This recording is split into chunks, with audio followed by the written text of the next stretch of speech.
when you look at post-DDEP, I mean, for the collective investment schemes, the kind of bonds were issued, rate was 10%. At that time, Treasury bill rate went up to 35%. Today, Treasury bill is heading towards 10%. So the bond market, it's relatively better. We are not there yet, but things are picking up. And the good part is, for our industry, for example, a lot of the fund managers also created sub-accounts for the funds that had challenges, so that new contributions are not mixed up with the old one, the DDEP bonds. So now those who bring new contributions, these investments go into a new account. So it's like business as usual, whilst we still trying to deal with the DDEP bonds. But things are picking up. When you look at deposits, in terms of investment, new flows, things are really picking up, especially from January to date. Great. I mean, I'm interested in the way things are picking up. But also talk about not mixing new investment with old ones. Explain that a bit for us, why that is important. That is important because, you know, once we went through the debt exchange, which we all prayed it that never happened. Now you have bonds that have coupons of relatively low rate, 10%, and they are locked up till 2027 and 2028. Two bonds were issued. Now, when people bring in new contributions and you add it to the old one, both these new contributions and those who had invested earlier on will end up getting the same weighted average returns, when the return on investment at the moment are far better than the DDEP. Exactly. It was something we wanted to avoid. I mean, the DDEP and all that, but it happened, and we didn't think it was proper to mix new contributions with the old ones. So we insulated, so that it's also part of the process of rebuilding the confidence. So people know that when bringing in new contribution is not going to be mixed with the DDEP bonds. So when you look at the new contributions, redemptions and all that are back to normal, whilst the old funds, sometimes you struggle a bit to sell the bonds. If we had mixed it, it means that people can bring new contributions, and when they need their money, sometimes you have redemption delays.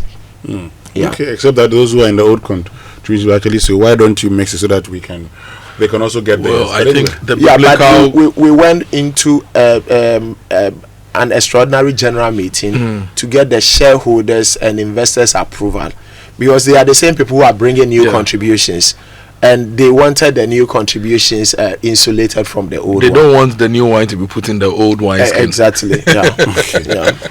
Anyway, let's talk about the current state. I mean, let's focus on retirement now. It's good that the markets are picking up again. It means that things are beginning to normalize now. But let's look at the current state of retirees. What is there? What are the statistics? Yeah, Winston, it's important to state that when you look at the average worker will have between 20 years and about 35 years of working years. Average maybe about 25-30. Anybody who pays attention within this period can plan for a decent retirement. Now, on the statistics, based on the last population census, Kojo, when you check the number of Ghanaians who are more than 60 years, based on the last population census, it's something around 2 million or a little over 2 million. The last time I checked, the number of Ghanaians who are more than 60 who are on SNIT pension are less than 300,000. So you have over 1.7 million Ghanaians who are not on SNIT pension. That makes it very important to talk about retirement planning. But beyond that, even the less than 300,000 who are on SNIT pension, the last time I checked, over 90% of them were on the pension between 300 cedis and 5,000 a month. Hold on, 90%? Over 90%. 300 cedis and 5,000? Yeah. Remember, the pension is a function of your income. Income levels are relatively low, So I would say that SNIT is mandatory, it's by law, so we all need to pay SNIT. But beyond paying your SNIT, you have a responsibility to pay attention to your retirement and plan for it. This morning I went to the SNIT website and I was checking the indexation for 2025, and it stated that 63% of SNIT pensioners receiving 1,814 cedis or less, 63%, 1,814 cedis or less will enjoy an increment up to 32%, depending on the level. 1,800, yes, or less, and that's 63%. Yes. So after the 2025 indexation and the increment, now it moves to 2,033 cedis. Or less. Or less, and the lowest is 397 cedis. How's that person going to survive? I mean, Paul, before you continue, let's look at present day Ghana. 400 cedis. Yeah, you buy one tank of water if you live in Sakumono. That's what you can afford. Yeah, I mean, how are those people going to survive? Well, I mean, it's the reason why we need to have this conversation, because, like I said, SNIT, I mean, you may want to invite them to also have a conversation, because there's a formula for calculating the SNIT. They use the 3 best years of your income, the number of years you have contributed to SNIT, among others. And there are a number of workers who are on high allowances and very low basic. The income on which the pension contribution is calculated is lower, and the allowances are huge, and they are enjoying today, but in fact the pension they're going to have when they retire is going to be low. Instead of consolidating everything so that the contribution to your pension into your future is higher, a number of people will prefer the high allowances. But I mean, it is what it is. This is the reality. This is the situation. It's the reason why we are having this conversation. And I will encourage our listeners and the viewers, you take a sample of people who are in retirement and ask yourself if this is the kind of retirement you want to have. When you look at them, a number of them, it's nothing to write home about. Okay, I mean, we'll get to the others, but you talk about the fact that I'm interested in how much people pay, because part of the ways in ensuring that people have a good retirement also is for them to know. You say many people are enjoying fat salaries, as we put it here in Ghana, but the reality is that the contribution towards their pension is insignificant. Yeah. How is that the case? Help us understand. Yeah. Because the contribution towards pension, it's based on the salary. As in your basic salary. Your basic salary. Okay. So when the basic salary is not great, whatever goes to SNIT will also not be great. In fact, all this is one of the reasons why in 2010 we came up with the pensions reform, where we now have the 3-tier pension scheme, where SNIT is just tier 1. That gives you your monthly pension, and there is a tier 2, which is mandatory and it's privately managed, which will give you a lump sum. Okay, and there is a tier 3, which is voluntary, the provident fund, and we encourage companies to do the provident fund as well, just to be able to provide some buffer beyond the figures we are talking about. And I what I do. I've seen people who tier 3 is over 1 million Ghana cedis, 2 million Ghana cedis. So that gives you some lump sum that you can either use to buy some annuity that will give you some monthly pension, or you put it into an investment and you just enjoy the returns on the investment. Now, what we have seen recently, a number of companies are even doing tier 4, which is in addition to tier 1, 2 and 3, just to make sure that the employees would have a good retirement. And I would want to encourage owners of companies and HR managers that we also need to be interested in the tier 3 and all that, because when somebody works for you and they retire and they don't look good, it's not good for the company as well. So before we get into the various things we can do, I want to understand. I mean, you've talked about SNIT. Beyond this, why is it important? I mean, after all, we say that when we go on retirement, SNIT will give us monthly salaries. We also will take our lump sum. We are good. Why do we need to do additional things when these should be enough to take care of us? Well, Winston, a number of reasons. Reason number one is the low monthly pension payment in a number of developing countries, including Ghana, and we've shared the statistics already for Ghana. Another one is personal financial planning for retirement makes it easy. If you are deliberate, it makes it easy to have great retirement. And I have a few old men like that. My oldest client should be about 95 years. 95? Yes, who is doing great. I mean, I have a client we talk almost every week who retired in 2006 and looking very well because they plan for their old age. You can laugh over this, but there is one who retired and asked me to come home for a conversation. And his question was, my investment on the side, how much interest do I make every month? He was making 60K. So I said 60K a month. And he goes like, you know what? Then from the end of this month, the month we're having the conversation, pay 30,000 into my account every month. And my question was, for what? Because you're also on SNED. He said, for chopping. On the side, high life account. On the side, his plan was 1,000 a day. This is beside the SNED, 1,000 a day, so 30K, 30 days. I like that man already. Look, and he goes to his hometown almost every weekend. Of course, he can go because you see, when you are old and you are doing well, you can laugh over it. It says when somebody's daughter is going to get married, they will invite you that Charlie, you have to be there, and you get the best funeral jollof and the best wedding jollof. You see where could you that's part of the high life. and Winston, that's on the lighter note, but another reason is longer life expectancy. Because of access to better healthcare and all that, we are living longer than before.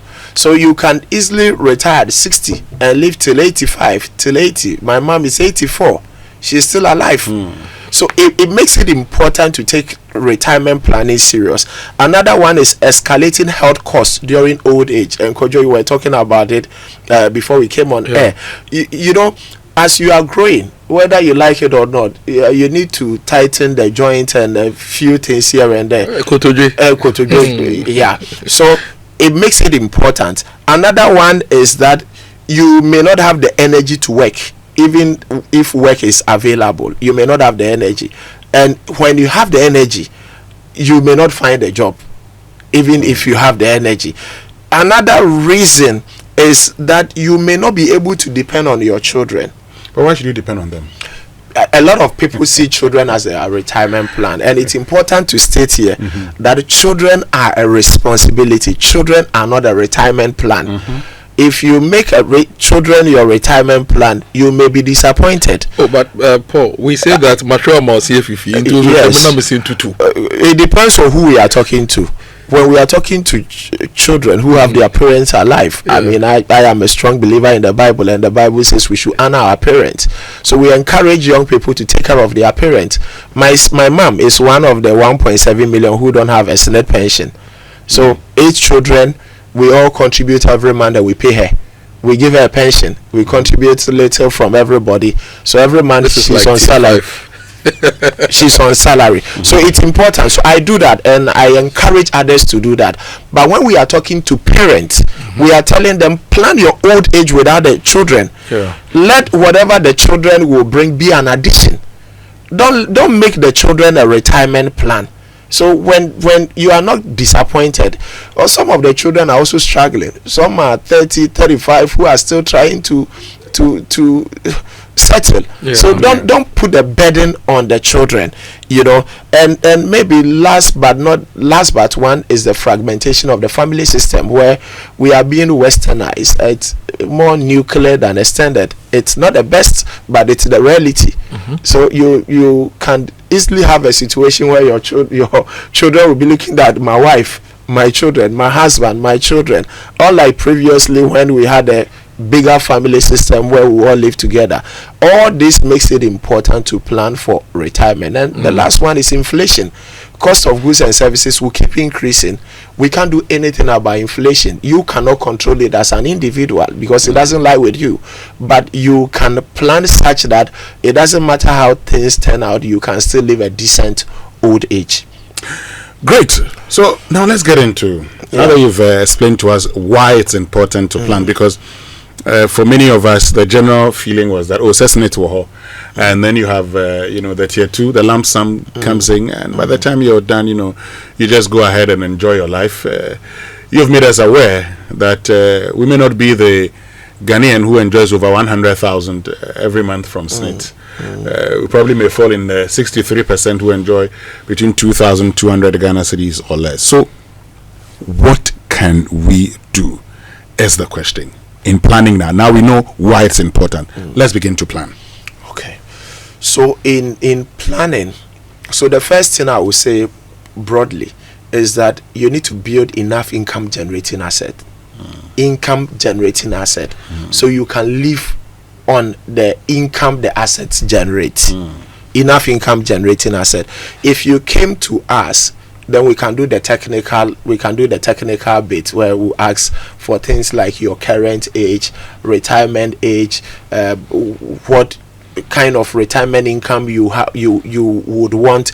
Based on that, we can do some calculation and tell you what you need to be committing every month and all that. But from the broader perspective, we will say that build enough income generating asset and live on the returns. Is as simple as that. The big question is, how do you find the money? So before we even talk about how you find the money to be building the income generating asset, and we'll talk about the various assets, I would encourage each person listening to us to have your own targeted lump sum during retirement, whether it's from tier 2 or tier 3 or investment you are doing on the side, to say that by the time I retire, I want to have, let's say, 500,000 cedis. If you have 500,000 and you use an average interest rate of 18%, that will give you something like 7,500 cedis every month. If you can build up to $1 million, that will give you something like 15k every month. 2 million can give you something like 30k every month. And I'm using an average, it's not a product, I'm just using an average interest rate of 18% for the calculation. And you realize that anybody who pays attention early can build up to the 500,000 or $1 million through the concept of little by little and the power of compounding. It's something we've discussed here over and over. If you pick 500 cedis a month, you use the 18% compounded quarterly. Anybody listening to us who can do 500 cedis a month, within 20 years you cross 1 million. Within 30 years you're looking at something like 6.5 million, and we're looking at 500 cedis a month. We're not talking about any specific product. I'm just using 18% average interest. Okay. Yeah. If you are a high income earner, you can do something like 2k.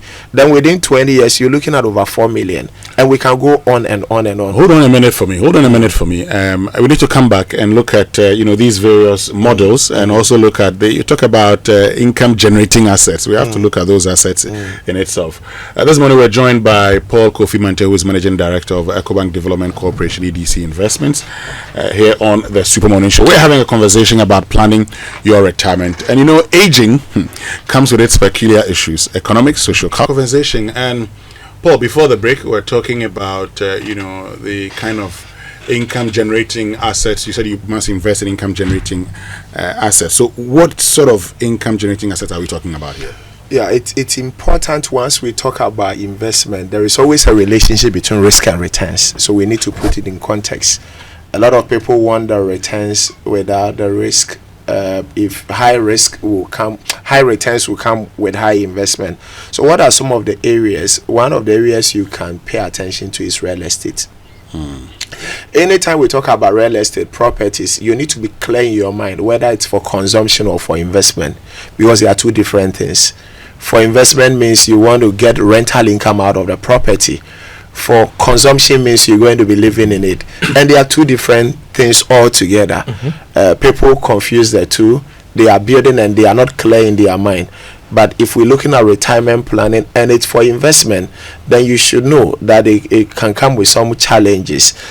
Challenges like low occupancy depending on the location. Challenges like destructive tenants. In challenges like deterioration and refurbishment, which you cannot do anything about.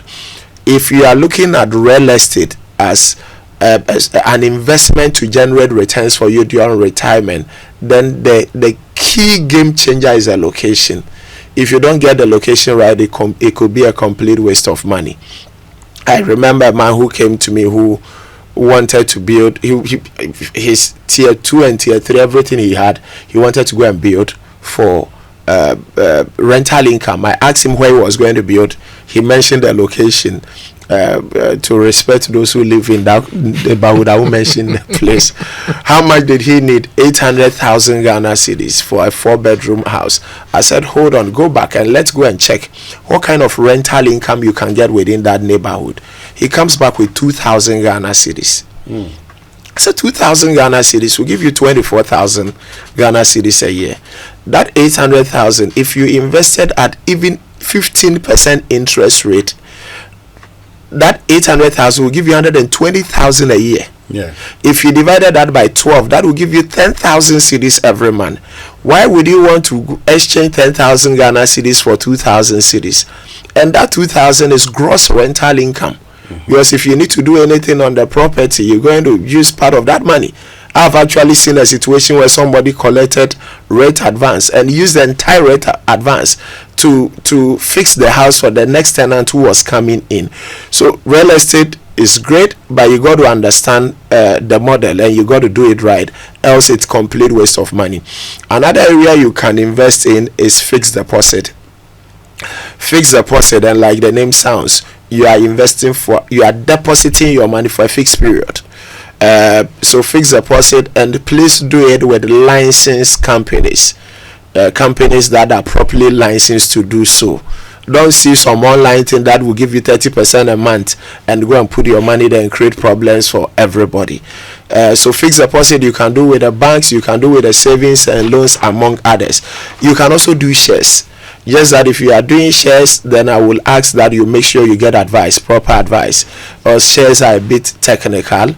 They can give you decent dividend depending on which company you are investing in, and you can also get some good capital appreciation of your investment. So if you want to do shares, please seek advice.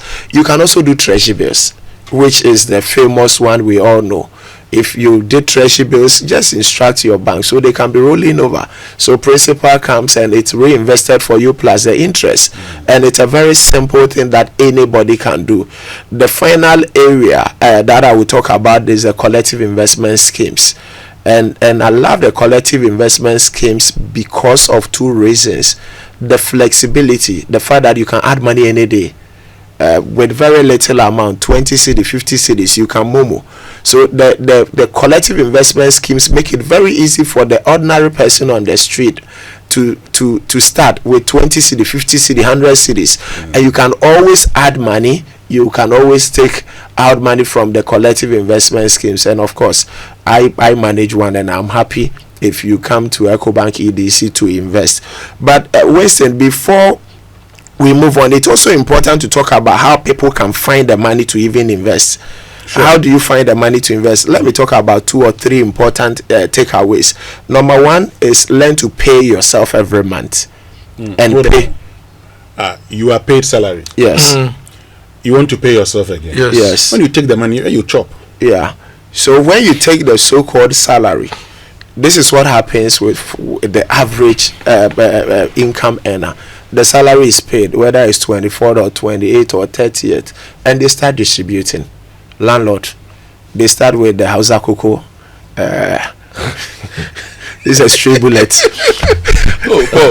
Hausa Cocoa I drink in the No. Continue. So you do the Hausa Cocoa, the money ends up with the Hausa Cocoa seller. You do your whatever in the afternoon, the money ends up with somebody. You pay rent, the money ends up with the landlord. You buy food, the money ends up with somebody. Yeah. You pay school fees, the money ends up with somebody. If you are not careful, you will work hard, you will make money only to be distributing the money. And a lot of people do that. You see, one of the dangers in life is when you know you'll be paid at the end of the month. Because when you know you'll be paid at the end of the month, you spend knowing that in the worst case, money will come. So you are paid, you blow everything, and once everything is gone, you ask one important question: what is today's date? Today, 23rd. Exactly, and that gives you some comfort. They say and payday, and payday will come. But before you realize, you've worked for 10 years. you've worked for 15 years, you've worked for 20 years, and you only make the money to distribute the money. I was in Takwa once. I was doing a seminar for a church, and I asked them, how many of you are not investing because your salaries are not enough? Let me see by hand. Wednesday, guess what? Everybody lifted their hand. So I called 10 people at random. 10 I didn't know them. I was just a guest speaker. 10 people, and I gave them pieces of paper. Asked each person to write their salary for me. The lowest income earner among the 10 was earning 350 cedis a month. For some reason, in the mind of this person, if it is doubled, 350 or 3,500? 350 Ghana cedis. So I asked them how many are not investing because your salaries are not enough. Then I did a follow-up. How many of you believe that if your salary is doubled, it will be enough for you to invest? Let me see by hand. All the hands went up, and I called 10 people. So one was earning 350 a month. One among the 10 was earning 5,000 a month. This person earning 350 a month believes that if it is doubled, it will be enough. The guy earning 5K also believes that if it is doubled, it will be enough. One was earning 11,000 Ghana cedis. The highest income earner among the 10 people I called at random was earning 20,000 a month. Wow. So the guy earning 20K a month thinks that it's not enough. The guy earning 350 a month thinks that it's not enough. There is a law called the Parkinson law.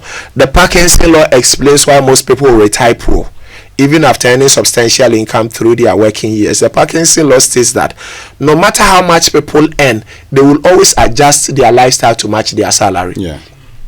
So as salary is increasing, levels will change. People who go to bend down boutique, I mean, there are people listening to us right now who used to go to bend down boutique.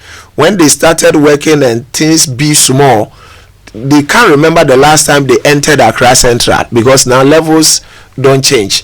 So it's the reason why you need to pay yourself every month. So the so-called salary, my recommendation is that put some away, that this is for me, this is for my future. And I recommend the 10-20-70 principle for those who believe in tithing. You pay your tithe. If you don't believe in tithing, you give 10% to society, but minimum 20% of every earnings must be invested. If you invest, you will not die. If you don't invest, to the money will not be enough. Have you wondered why people take loans? They are using 3 years to clear. They are being deducted maybe 3K every month, 1,500 every month. Within the 3 years, they survive with the deduction.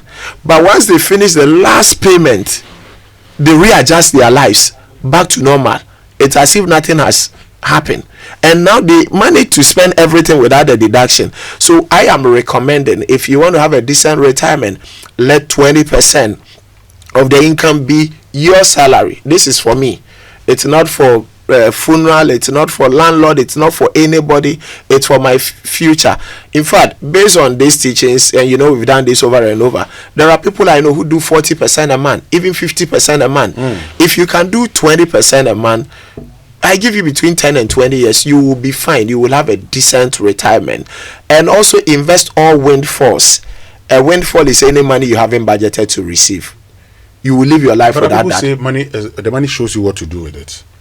Once you get the money, it will show you what to do. The money will show you what to do with it if you don't have a plan for it. If you have a plan for the money. Hold on, Paul. You have been thinking of something.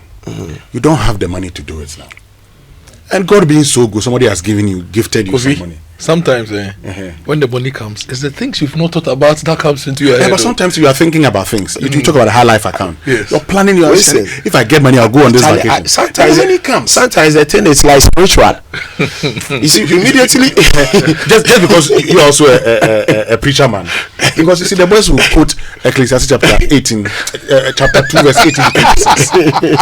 Ecclesiastes chapter 2, verse 18 to 26. What is the fact that you work hard, yes, and leave it for the man, who may not have the wisdom like you do. Listen. So enjoy the money.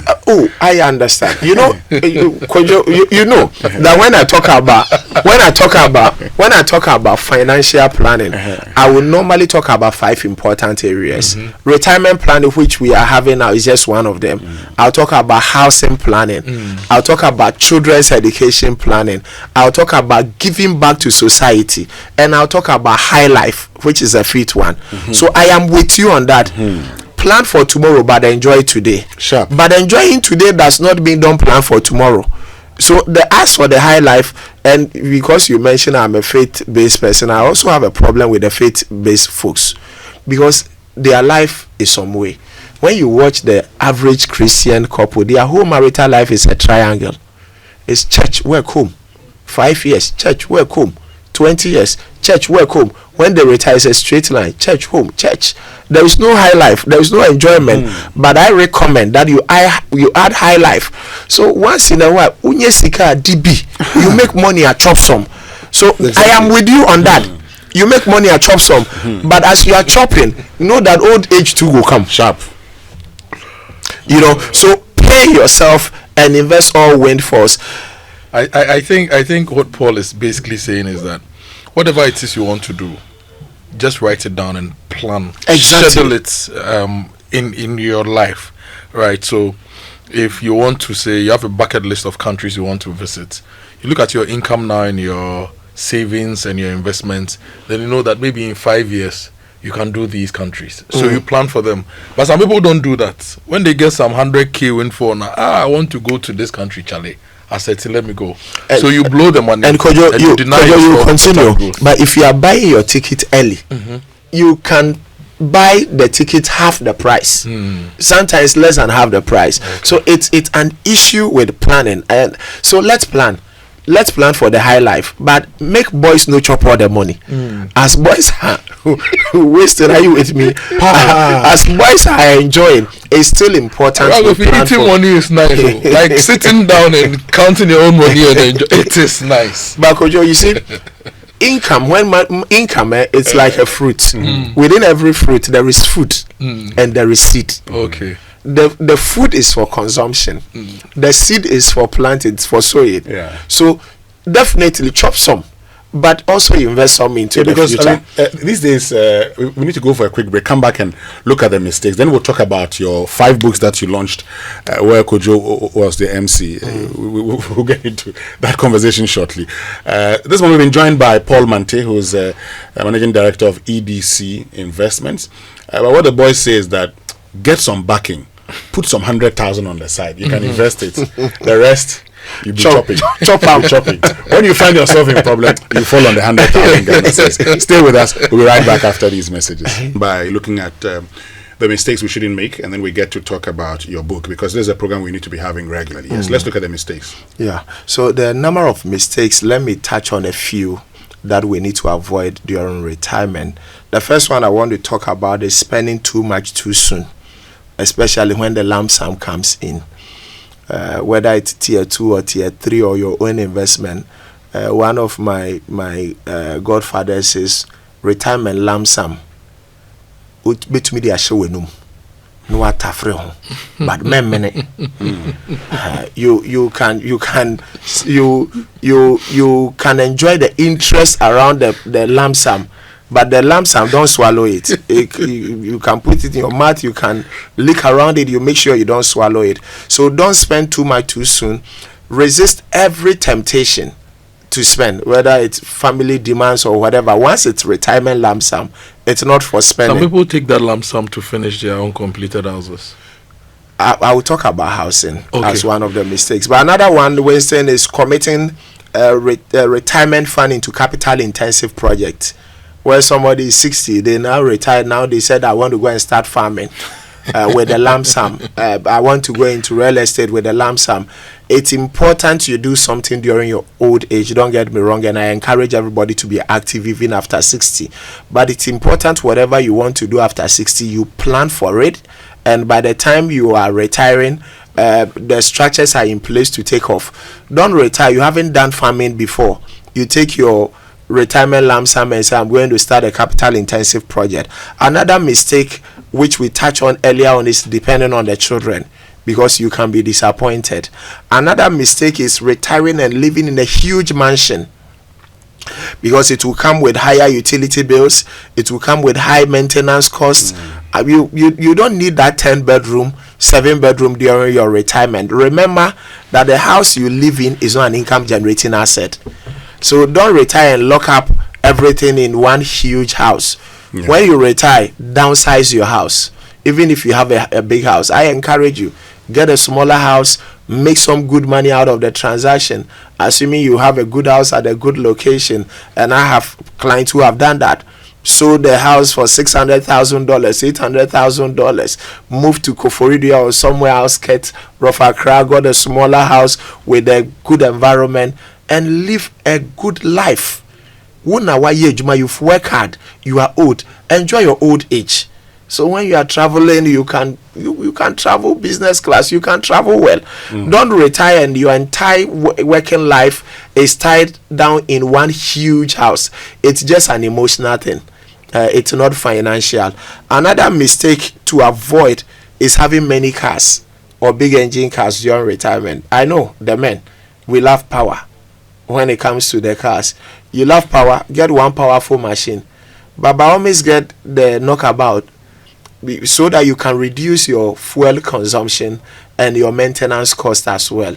And so if you are somebody who loves cars, why not get a good car, but get something that the maintenance will be cheaper, especially during your old age, that you can use for the knockabout. The day you have to show up that I am Winston, then you go in your powerful machine. And maybe the last one I want to talk about is no estate planning, where people retire without a will, where people don't have a will. What happens to your hard-earned income when you are no more must matter to you. And it's one of the mistakes we need to avoid. From where I sit and the number of issues I've been involved in, it can be complicated when you die without a will. And sometimes the people who will give your wife and children stress can be people who are very close to you that you never imagined they would do that. Great, Paul Kofi Mantey, which means we can talk about the book now. The quintuple launch, 5 books. Life is also about giving back and making lives of others better. You know, I've been committed to financial literacy. Just DDEP came and then destabilized me small, but life must still continue. People must still plan for the old age. So we've done 5 books, and I've seen people sending messages to me that, Paul, I'm sitting in my car, you guys are holding me, I have to go to the office, and some are checking whether the recording is available and all that. Now, if somebody misses this conversation, this is a good conversation. If there is a book available, they can always read. So a book gives what we are doing wings, so that you can replicate it over years. Okay, so we've done 5 books. One of them is on the subject matter we've discussed this morning, retirement planning. So I won't go into that, but I've also done a book on how to own your first house. And myself and Kojo, way back, we've had this conversation, and he understands how easy it is for a young man to own your first house. Nothing complicated. Your first house is your first house. People confuse dream house with the first house. So young people want to build 7-bedroom house that they will never finish. By the time they are done, their children are all gone already, and they don't need those number of bedrooms. So we've done a book on how to own your first house, where I have about 6 young people share the experiences on how they did it. I've done another book on multiple streams of income. Okay. And I've done another book on 80 multiple streams of income ideas. So we are not just talking about multiple streams of income, but there is a book that gives you about 80 ideas.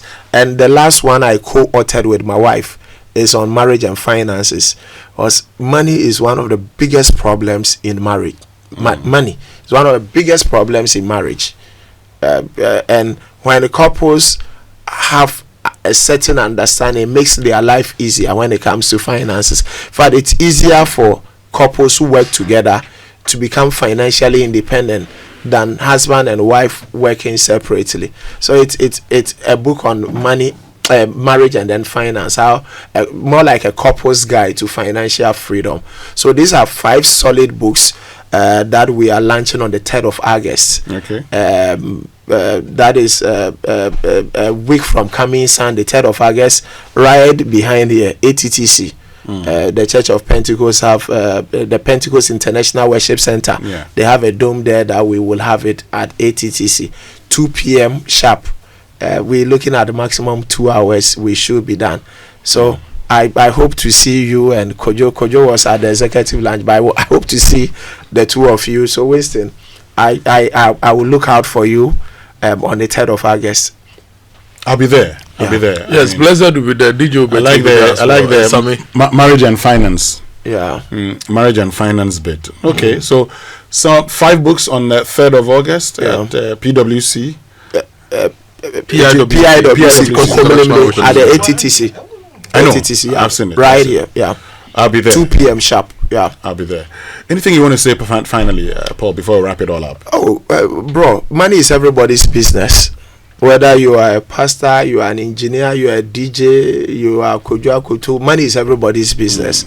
So let's all pay attention. Let's all master money. It's major. Everybody must measure it. And I will encourage those who are listening to us. Don't let this the financial shakeup, the DDEP, destabilize a lot of people, including myself. And a lot of people have said, actually, if the money crowd will go chop them. What is the point in investing your money and somebody says they are giving you a haircut? We need to learn lessons out of what has happened. And for me, one of the lessons is diversification, where you don't put all your eggs in one basket. So definitely, we need to plan for tomorrow. Let's take the conversation around financial planning serious.